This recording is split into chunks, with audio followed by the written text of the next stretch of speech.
എവിടെ നിങ്ങൾക്ക് നിന്നിട്ട് ഫോട്ടോ എടുക്കും. ഫോട്ടോ എടുത്തിട്ട് ആ RTO ഉദ്യോഗസ്ഥരാണോ? RTO ഉദ്യോഗസ്ഥരുണ്ട്, പോലീസുകാരുണ്ട്. അത് ഞാൻ എന്ത് കുറ്റം ചെയ്തെന്ന് ഞാൻ അറിയണ്ടേ? ഇപ്പൊ ഞാൻ ഡ്രൈവറായിട്ട് ജോലി ചെയ്യുന്നുണ്ടെങ്കിൽ ഞാൻ എന്താണ് കുറ്റം ചെയ്തത് ഞാൻ അറിയണ്ടേ? ആ ഡ്രൈവർക്കും മെമ്മോ പോകുന്നില്ല. ആ RC ഓണറുടെ പേരിൽ ഈ സ്ഥലം വഴി വരൂ, വണ്ടി പുതുക്കുന്ന സമയത്ത് അല്ലെങ്കിൽ വണ്ടിയുടെ ഏതെങ്കിലും ഒരു ആവശ്യത്തിന് RT ഓഫീസിൽ പോകുമ്പോൾ അല്ലെങ്കിൽ 90 ദിവസം ആകുമ്പോൾ 80 ദിവസം ആകുമ്പോൾ മെസ്സേജ് വരും, നിങ്ങളത് 80 ദിവസം കഴിഞ്ഞു എന്ന്. എന്താണ് കുറ്റം ചെയ്തത് അതറിയില്ല. പിന്നെ അവിടെ പോയപ്പോ 7500 അടക്കണമെന്ന് പറയും.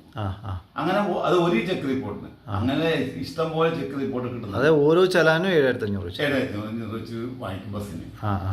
അപ്പോ അത് അങ്ങനെ ചെയ്യുന്നത് ഞാൻ ചെയ്ത കുറ്റം എന്നെ ചൂണ്ടിക്കാണിക്കണ്ടേ? അത് എന്തിനാണ് ഈ ഒളിക്കാൻ? ഇപ്പൊ നോക്ക്, ഏറ്റവും വലിയ പ്രശ്നം ഇപ്പൊ ബൈക്കിലെ ഹെൽമെറ്റ് നിർബന്ധമാണ്. യാതൊരു സംശയം, ഹെൽമെറ്റ് നിർബന്ധം.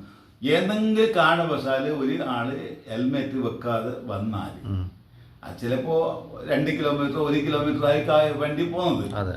അപ്പോൾ ആ മുൻവശത്ത് ഏതെങ്കിലും ഒരു വെഹിക്കിൾ ഇൻസ്പെക്ടർമാരുടെ വണ്ടി, അത് പോലീസായിട്ട് അല്ലെങ്കിൽ മറ്റേതായിരിക്കും, അവര് സാഹസികം ചിലപ്പോൾ ട്രാഫിക്കിൽ എന്തെങ്കിലും സാഹസികമായിട്ട് മൊബൈൽ ഫോണിനെ പുറത്തോട്ടിട്ട് ഫോട്ടോ എടുത്തിട്ട് പോകുന്ന ഒരു കാഴ്ച കഴിഞ്ഞ ദിവസം ഞാൻ തന്നെ കാണുകയുണ്ടായി. അതൊന്ന് ആലോചിച്ച് നോക്കി, അത്രയ്ക്കും വലിയ ഭീകരതയാണോ? ഇവിടെ എന്തെല്ലാം നടക്കുന്നുണ്ട്, എന്ത് നിയമ നടപടികൾ സ്വീകരിക്കുന്നുണ്ട്. കുറ്റം ചെയ്തതിനകത്ത് പോകും, അപ്പം തന്നെ പുറത്തു വരും.